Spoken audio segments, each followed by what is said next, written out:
आज फिर से आपका स्वागत है हमारे नए YouTube channel RK motivation story पे। मैं आपका दोस्त राकेश कुमार, एक बिजनेस कंसल्ट। आज आपको एक कहानी फिर से बताने जा रहा हूँ। कहानी का शीर्षक है हीरो से भरा खेत। हफीज अफ्रीका का एक किसान था। वह अपनी ज़िंदगी से खुश और संतुष्ट था। हफीज खुश इसलिए था कि वह संतुष्ट था। वह संतुष्ट इसलिए था कि वह खुश था। एक दिन एक अक्लमंद आदमी उनके पास आया। हफीज को हीरे के महत्व के बारे में उसने सारी जुड़ी जानकारी बताई।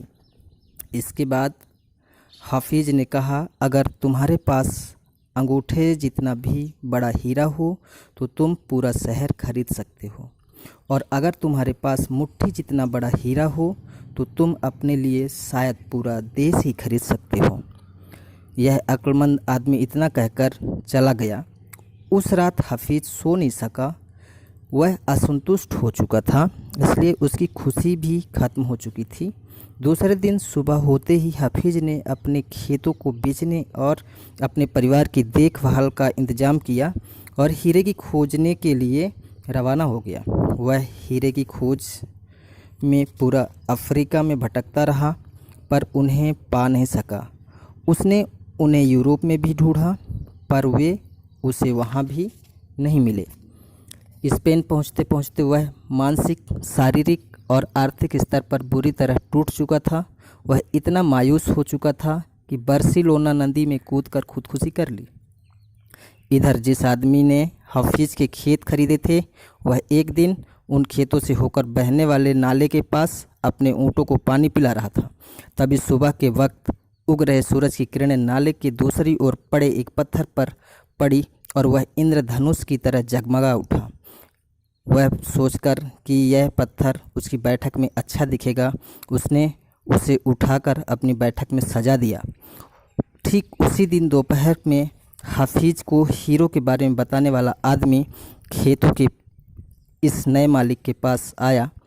उसने उस जगमगाते हुए पत्थर को देखा और पूछा, क्या हफीज लौट आया? नए मालिक ने जवाब दिया, नहीं, लेकिन आपने यह सवाल कैसे पूछा?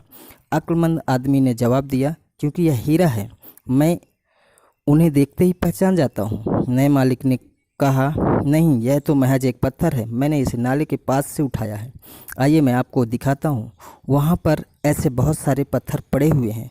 उन्होंने वहाँ से नमूने के तौर पर बहुत सारे पत्थर उठाए और उन्हें जांचने परखने के लिए भेज दिया। वे पत्थर हीरे ही साबित हुए। उन्होंने पाया कि उस खेत में दूर दूर तक हीरे दबे हुए थे। दोस्तों, इस कहानी से हमें यह सीख मिलती है कि जब हमारा नज़रिया सही होता है तो हमें महसूस होता है कि हम हीरे से भरी हुई ज़मीन पर चल रहे हैं। मौके हमेशा हमारे पांवों तले दबे हुए हैं। उन्हें उनकी तलाश में कहीं जाने की ज़रूरत नहीं होती है, हमें केवल उनको पहचान लेना है। दूसरे के खेत की घास हमेशा हरी लगती है। हम दूसरों के पास मौजूद चीज़ों को देखकर ललचाते रहते हैं।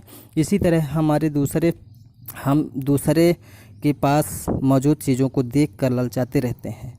हमें अपनी जगह की अदला बदली करने का मौका हासिल करने उन्हें खुशी होगी।